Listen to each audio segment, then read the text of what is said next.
যখন তুমি নিজের রক্তের মানুষের দ্বারা কষ্ট পাবে, তখন তুমি একবার নবী ইউসুফ আলাইহিস সালামের কথা মনে করো। তিনি কিভাবে নিজের ভাইয়ের দ্বারা প্রতারিত হয়েছিল। যখন তোমার বাবা মা না বুঝে তোমার বিরুদ্ধাচরণ করে, তখন নবী ইব্রাহিম আলাইহিস সালামের কথা মনে করো। তার বাবা তাকে আগুনে নিক্ষেপ করায় ভূমিকা রেখেছিল। যখন তুমি সমস্যা থেকে পরিত্রাণের জন্য কোনো পথ পাবে না, তখন ইউনুস আলাইহিস সালামের কথা ভেবো। তিনি কতটা সময় তিমি মাছের পেটে আটকা পড়েছিল। যখন তোমার নামে কেউ মিথ্যা অপবাদ ছড়িয়ে দেবে, তখন মা আয়েশা রাদিয়াল্লাহু আনহার কথা মনে করো। তার নামে পুরো শহর জুড়ে কুৎসা রচনা করা হয়েছিল। যখন তুমি অসুস্থ ব্যথার যন্ত্রণায় কাতরাতে থাকো, তখন নবী আইয়ুব আলাইহিস সালামের কথা ভেবো। তিনি ভয়ঙ্কর এক ভাইরাসজনিত রোগে আক্রান্ত হয়ে তোমার থেকে বেশি কষ্ট পেয়েছিল।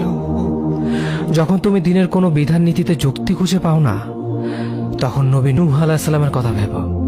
তিনি কোনো প্রশ্ন ছাড়াই মরুভূমিতে নৌকা তৈরি করেছিল।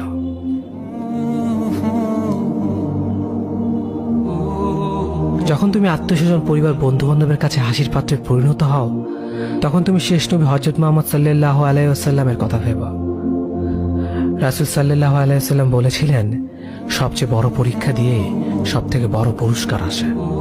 যখন আল্লাহ কাউকে ভালোবাসেন, তখন তাকে পরীক্ষা করেন, এবং যে এই পরীক্ষাগুলো মেনে নেয়, সে আল্লাহর সন্তুষ্টি অর্জন করে।